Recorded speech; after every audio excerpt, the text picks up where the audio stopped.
KPM.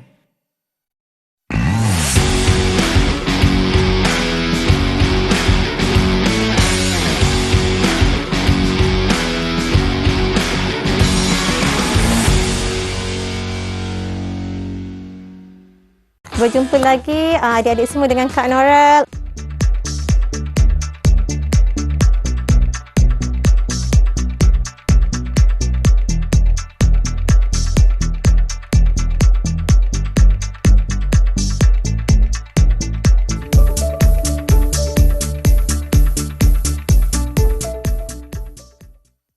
Topik yang seterusnya tentang pemakanan sukan untuk atlet remaja. Kalau sebelum ni kita dah touch tentang sports nutrition, kita touch tentang energi. Jadi apa yang menyumbang kepada energi ataupun tenaga itu sebenarnya kita kena tahulah. Jadi ada makronutrien. Kita biasa dengar tak apa tu makronutrien? Makronutrien merupakan karbohidrat, protein dan juga lemak, iaitu benda yang memberi kita tenaga. Jadi kita tengok yang pertama, karbohidrat. Mesti semua dah tahu kan karbohidrat tu apa. Selalu cakap, makan nasi, kena makan roti, kena makan apa lagi. Kita boleh makan mi, kita boleh makan bihun. Jadi itu semua adalah sumber karbohidrat. Jadi banyak mana karbohidrat yang diperlukan oleh atlet sebenarnya. Kalau ikut peratusan, dalam diet seharian kita memerlukan karbohidrat lebih kurang 45 sehingga 65% adalah datangnya daripada karbohidrat. Jadi apa itu karbohidrat sebenarnya? Karbohidrat merupakan sumber tenaga yang paling utama untuk badan kita dan juga untuk otak kita. Jadi kita memang kena ambil karbohidrat. Jadi 1 gram karbohidrat tu bersamaan dengan berapa kalori pula? 1 gram karbohidrat bersamaan dengan 4 kalori. Kalau kita ambil banyak, kita akan darab dengan 4 lah berapa jumlah karbohidrat yang kita ambil pada hari tersebut. Apa lagi yang kita nak tahu tentang karbohidrat? Apa fungsi karbohidrat? Dia akan ditukarkan untuk maintainkan blood sugar dalam darah kita. Kemudian ia juga akan disimpan sebagai glycogen di dalam kita punya otot dan juga liver untuk sumber tenaga juga. Jadi berapa banyak pula? Tadi cakap peratus. Peratus macam mana nak pula nak kira kuantiti dia? Dia bergantung kepada latihan adik-adik. Untuk atlet, kuantiti berapa gram diperlukan tu bergantung kepada latihan sebenarnya. Latihan yang rendah intensiti dia ataupun menggunakan skill, kita mungkin perlukan cuma 3 hingga 5 gram per kg body weight. Itulah jumlah yang kita perlukan kalau kita jenis skill ataupun intensity yang rendah. Tapi kalau jenis moderate intensity kita mungkin perlukan 5 hingga 7. Dia berubah, dia meningkat. Yang mana kita training lebih kurang sejam satu hari, kita mungkin perlukan di antara 5 hingga 7 gram karbohidrat setiap hari. Manakala kalau intensitinya tinggi ataupun endurance, endurance kita mungkin perlukan sehingga 6 hingga 10. Makin tinggi kan? Maknanya kita perlukan lebih karbohidrat bergantung kepada latihan yang kita jalani setiap hari. Lagi banyak latihan, lagi lama latihan, lagi berat latihan tu kita perlukan lebih karbohidrat untuk berikan kita tenaga. Tadi 6 hingga 10. Tapi kalau kata betul-betul ekstrim, dia mungkin memerlukan lebih daripada itu. Mungkin sampai 12 gram per kg body weight. Dia ikut berat badan masing-masing. Nanti boleh ukur berat badan masing-masing, berapa berat dan berapa keperluan karbohidrat untuk sepanjang hari. Adik-adik pernah dengar tak trivia ni tentang karbohidrat tu atlet boleh makan banyak mana? Sebenarnya tidak, sebab karbohidrat ni sebenarnya kita perlukan tapi kita perlu sukat pengambilan dia. Kita tak boleh makan sebanyak-banyak yang kita perlukan sebab dia boleh menyebabkan kita berlebihan berat badan nanti. Dan seterusnya kita kena tahu juga yang atlet ataupun lelaki dan perempuan menyimpan jumlah glycogen yang berbeza.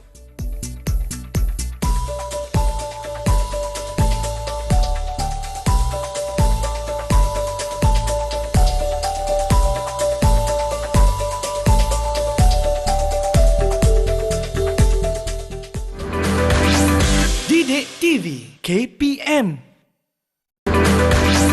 Didik TV KPM. Berjumpa kembali. Tadi cakap pasal karbohidrat. Tak habis cakap lagi kan? Kalau tadi kita sampai berapa banyak karbohidrat yang kita perlukan. Dan tentang masa glycogen, kita tengok pula apa tu sumber karbohidrat. Selain daripada tadi kita sebut apa, nasi, mi, bihun, kuih tiaw, buah-buahan juga adalah sumber karbohidrat.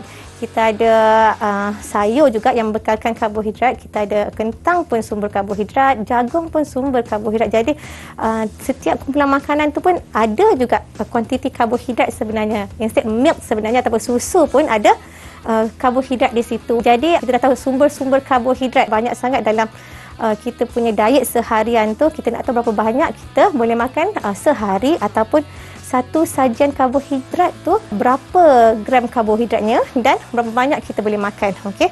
Kalau contoh nasi 2 sendok bersamaan dengan satu sajian, iaitu 30 gram karbohidrat. Sama juga dengan 2 keping roti. Okey, bila cakap tentang karbohidrat, selalu atlet kalau yang remaja ni saya cakap, oh tak apa ni, boleh makan gula banyak-banyak ni, boleh ambil coklat banyak. Kenapa dia cakap macam tu? Sebab dia rasa dia perlukan sumber karbohidrat, tapi dia tak sedar jenis kumpulan yang macam mana sumber karbohidrat dia tu. Kita tak nak banyakkan sumber karbohidrat tu daripada yang dessert, sugary drinks, daripada pastry, itu sumber karbohidrat juga. Tapi dia hanya akan meningkatkan jumlah kalori, yang mana kalau ambil banyak sangat daripada karbohidrat tu daripada kumpulan-kumpulan yang ini, kita mungkin akan kurang nutrien lain. Dan kalau kita ambil yang ini berlebihan juga akan mungkin menyebabkan kita berlebihan berat badan. Jadi kita kena pastikan kita tahu kita boleh ambil kumpulan makanan yang bagaimana untuk karbohidrat, supaya kita tak ambil karbohidrat itu berlebihan sehingga menyebabkan decrease kita punya performance itu nanti. Okay, masih dalam karbohidrat, ramai orang tertinggal ni. Kita pasal karbohidrat, dia pasal protein, pasal fat, dia terlupa tentang fiber. Bila cerita tentang fiber juga terletak di bawah kumpulan karbohidrat. Jadi fiber adalah indigestible, yang tidak terhadap karbohidrat, tapi dia ada 2 jenis, iaitu soluble dan insoluble fiber. Dan selalunya agak common, lalu kita dengar memang adolescent ataupun remaja sememangnya kurang pengambilan fiber. Jadi kita nak elakkanlah perkara ni berlaku dekat di kalangan atlet. Kita tak nak benda tu common, tapi atlet mengcommonkan dia juga. Jadi fiber perlu cukup pada setiap hari, sebab ada kes dia kata dia dah makan karbo dah, dia dah makan protein, dia makan lemak, tapi dia ada masalah kesihatan yang lain. Dia check constipation ataupun sembelit. Kita check balik diet dia, cukup karbo, cukup protein, cukup lemak, tetapi dia lupa nak letakkan sumber fiber dalam makanan dia. Jadi mungkin dia lacking dekat situ, menyebabkan dia tak fulfill pengambilan fiber setiap hari, sehingga menyebabkan dia mengalami masalah sembelit. Salah satu sebablah selain daripada faktor-faktor pengambilan air dan juga bersenam. Okey, itu tentang fiber yang juga berada di bawah karbohidrat. Okey, adik-adik, kita akan move on kepada makronutrien yang seterusnya. Selepas karbohidrat kita ada protein. Protein ni selalunya antara karbohidrat dengan protein ni, atlet ni suka lagi cakap tentang protein ni. Dia rasa protein tu lagi penting untuk performance dia berbanding dengan karbohidrat, sedangkan sumber tenaga utama adalah karbohidrat. Jadi protein diperlukan untuk atlet lebih kurang sebenarnya 10 hingga 30% daripada jumlah kalori harian. Dia berubah-ubah. Dia mungkin berubah, mungkin ada yang 15%, ada yang 20%, tapi untuk lebih spesifik kita akan kirakan berdasarkan gram per kg body weight. Itu lebih accurate ataupun lebih tepat untuk kita tahu pengambilan protein bagi remaja.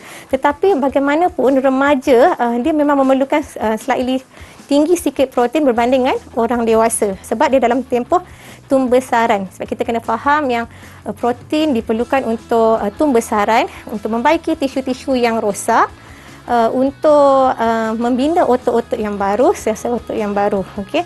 Jadi protein sangat penting, dan jumlah protein kebiasaannya selain daripada 10 hingga 30% daripada jumlah kalori, kita juga memerlukan lebih kurang 1.2 ke 2 gram protein pada setiap hari.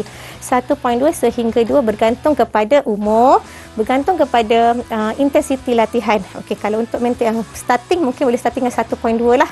1.2, kemudian boleh meningkat ke 1.4 hingga 1.5 bergantung kepada fasa maintenance ataupun fasa untuk meningkatkan jumlah muscle mass dia sebenarnya. Okey, tapi kita tak galakkan untuk ambil protein melebihi 2 gram per kg body weight, sebab ada kajian menunjukkan dia boleh membawa kepada penyakit buah pinggang ataupun excretion of calcium disebabkan oleh pengambilan protein yang berlebihan. Bila kita cerita tentang protein itu juga selalu Bila atlet kita kata oh ni kena gain muscle mass ni sebab kita nak perform kan, nak performance tu lagi better.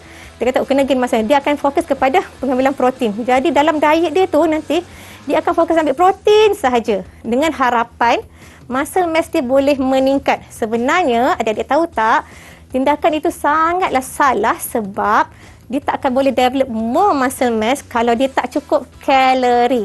Jadi key point dekat sini, walaupun you bagi badan you maximum amount of protein tapi you tak cukup kalori, you tak buat resistance training, you tak akan gain more muscle. Jadi penting untuk cukupkan kalori pada setiap hari, cukupkan jumlah protein supaya adik-adik boleh tambahkan jumlah otot dan tentunya akan meningkatkan strength adik-adik dalam sukan masing-masing. Jadi apa sumber protein yang ada? Saya selalu tanya ni. Kak Nori selalu tanya dekat adik-adik kat sekolah tu, apa sumber protein yang boleh dimakan pada setiap waktu makan? Selalu kita tanya spesifik.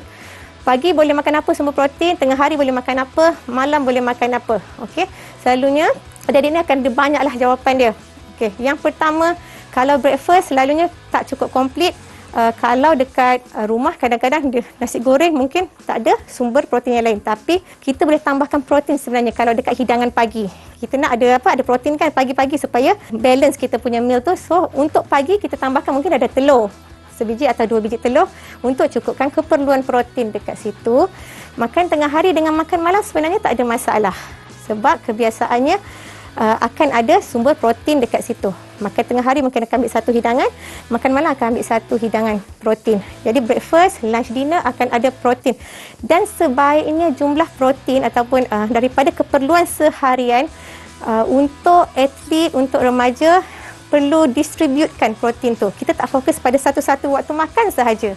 Maksudnya kita tak ambil waktu breakfast, kita letak protein pada waktu tengah hari sahaja. Tak.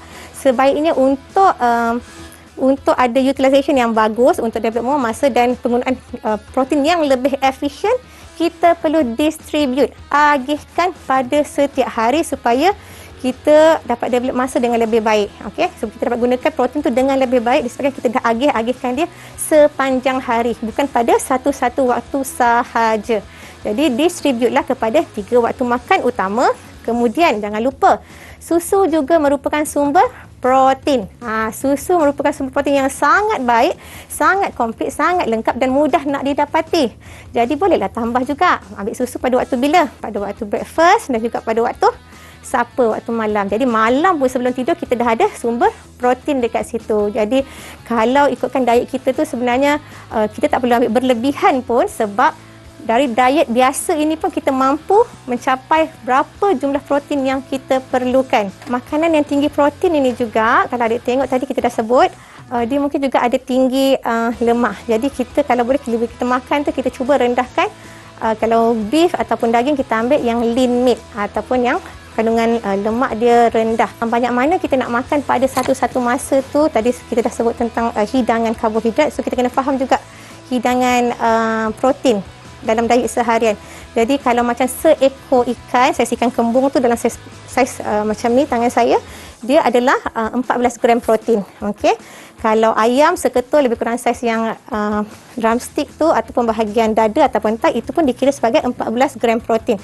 1 gelas susu bersamaan juga dengan lebih kurang 8 gram protein. Kalau yang telur 1 biji lebih kurang 7 gram protein. Jadi jelas tak kat sini adik-adik, supaya adik-adik dapat manfaatkan pengambilan protein adik-adik, dapat agihkan pengambilan protein adik-adik sepanjang hari dengan cukup, dengan adequate tenaga, dengan protein yang mencukupi supaya adik-adik dapat manfaat, dapat lebih tumbuh-besarannya berlaku dengan lebih baik, perkembangan dengan lebih baik dan pada masa yang sama boleh membantu adik-adik untuk meningkatkan prestasi sukan adik-adik apabila mempunyai otot yang lebih tinggi. Okey. So kita cakap karbo, kita cakap protein. Kita ada satu lagi makronutrien yang kita nak ceritakan dan penting juga, kita jumpa lagi selepas ini.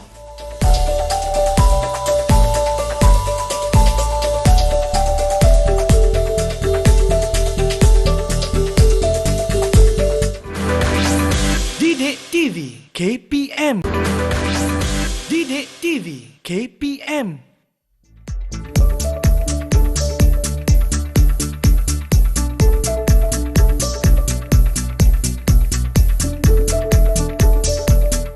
jumpa lagi. Okey, tadi dah makan ke? Okey, dah ambil sumber karbohidrat hari ni, dah ambil sumber protein hari ni. Okey, kalau belum kejap lagi boleh breakfast ataupun makan. Okey, kalau tadi kita dah cerita tentang makronutrien. Makronutrien ni adalah sumber tenaga dan dia adalah kita perlukan dengan kuantiti yang banyak. Okay, makro adalah kuantiti dia banyak, mesti banyak. Jadi, apa yang paling banyak kita perlukan dalam diet seharian untuk bekal tenaga adalah karbohidrat, protein dengan lemak. Lemak, bukan atlet tak boleh ambil lemak ke? Selalu macam tu kan, kita kata, tak boleh lah, mana boleh ambil lemak. Sedangkan dalam kita punya keperluan tenaga seharian, ada lemak diletakkan dalam peratusan tertentu kat situ. Jadi, peratusan lemak sepatutnya lebih kurang je antara orang biasa dengan atlet, lebih kurang 25 sehingga 35%, ataupun lesser than that pun boleh, tapi jangan terlalu rendah. Okey, kenapa jangan terlalu rendah pengambilan lemak ni? Sebab kita kena tahu yang lemak ni masih ada fungsi di dalam tubuh badan kita. Jadi bukan maksudnya lemak tak perlu langsung jadi kita masih perlukan lemak dalam kuantiti yang bersesuaian ikut keperluan badan kita. Apa fungsi lemak yang paling jelas? Menjadi satu medium untuk penyerapan vitamin. Vitamin apa? Vitamin A, D, E dengan K. Vitamin larut lemak. Jadi kalau kita kekurangan lemak, terlalu rendah jumlah lemak dalam badan, kita mungkin akan ada masalah-masalah berkaitan kekurangan vitamin tersebut. Okey, lemak ni dia punya kalori 2 kali ganda daripada karbohidrat dengan protein. Kalau karbohidrat dengan protein cuma 4 kalori per gram. Kalau lemak dia adalah 9 kalori. Banyak kan, 2 kali ganda kan. Jadi lagi banyak lemak yang kita ambil, kita akan ambil extra calories yang lagi banyak. Jadi untuk penghasilan hormon, kita masih perlukan lemak. Dan juga kita kena tahu yang otak kita juga diperbuat daripada lemak. Jadi kita masih perlukan lemak. Jadi lemak tu tak jahat, cuma kita kena tahu bila kita perlukan lemak. Jadi kita cakap tadi 25 hingga 35%. Dan essential fatty acid pun adik-adik perlukan. Kenapa? Apa fungsi essential fatty acid ni? Untuk kecergasan otak. Adik-adik perlukan otak yang cepat membuat keputusan kan. Jadi ini adalah antara nutrien yang kita dapat daripada pengambilan lemak, iaitu lemak yang baik, iaitu essential fatty acid. Kemudian kita bercakap tentang jenis-jenis lemak, iaitu polyunsaturated fatty acid, PUFA dan MUFA. Kita banyakkan lemak kat situ dan kita kurangkan pengambilan saturated fat. Itu kita kata jenis-jenis lemak tu sebenarnya. Jadi kita perlu ambil lemak, tapi kita kena kurangkan jenis-jenis lemak tertentu. Yang kita perlu kurangkan adalah yang saturated fat. Saturated fat ni biasanya kita akan dapat daripada makanan-makanan yang bergoreng ataupun terproses. Kita kena kurangkan trans fat sebab dia membawa kesan yang buruk kepada tubuh badan kita. Okey, pengambilan lemak yang berlebihan. Apa kesan dia? Untuk atlet, pengambilan lemak yang berlebihan akan membawa kepada berlebihan berat badan. Jadi akan mengganggu kita punya prestasi. Jadi kita tak nak ada additional weight disebabkan oleh pengambilan lemak yang berlebihan. Jadi adik-adik kena tahu, kena faham dan kena sedar apa antara makanan yang tinggi dengan lemak ni sebenarnya. Mudah sebenarnya kita nampak. Kalau dari segi kumpulan bijirin, apa makanan-makanan yang tinggi lemak daripada kumpulan bijirin? So kadang-kadang kita nampak ada pastry daripada tepung, base kan? Okey, pastry, kek, tinggi lemak sebab tepung juga. Kemudian kadang-kadang dari segi kalau buah-buahan, kalau macam buah pisang tu kita makan, kita dapat sumber karbohidrat. Kalau kita makan pisang goreng, kita akan dapat lemak yang tinggi juga dekat situ. Itu antara makanan-makanan yang kita perlu hadkan, kita perlu limitkan supaya kita tak ambil lemak-lemak yang berlebihan. Jadi makanan-makanan yang terproses ini ataupun yang masak menggunakan minyak yang banyak perlu dikurangkan. Begitu juga dengan daging. Daging pun ada kuantiti lemak yang agak tinggi, especially saturated fat. Jadi pengambilan daging pun perlu dikawal supaya tidak berlebihan. Yang seterusnya kita share sikit tips, apa tips-tips yang boleh kita buat supaya kita boleh kurangkan pengambilan lemak dalam diet seharian. Okey, dalam setiap kali waktu makan, cuba tengok sumber-sumber lemak yang ada.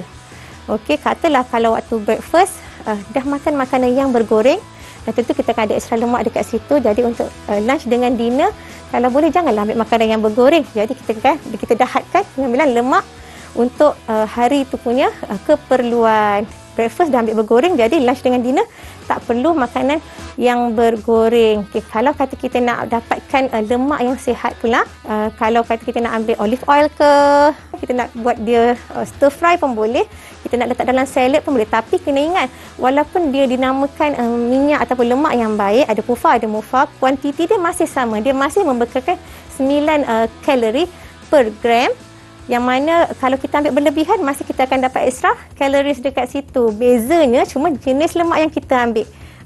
Kita tak ambil saturated fat high, kita ambil yang MUFA dengan PUFA tu yang lebih banyak berbanding dengan saturated fat. Okey. Jadi 3 makronutrien penting, karbohidrat, kita ada protein, kita ada lemak, yang mana setiap satunya mempunyai fungsi yang tersendiri, mempunyai kesan yang tersendiri dan penting untuk semua. Penting untuk setiap individu, penting untuk atlet, penting untuk orang biasa. Jadi adik-adik jelas kat sini. So, jumpa Kak Nora next episode untuk mengupas tajuk-tajuk lain pula. Kita ada banyak tajuk lain. Jadi jumpa lagi insya-Allah next episode. Bye.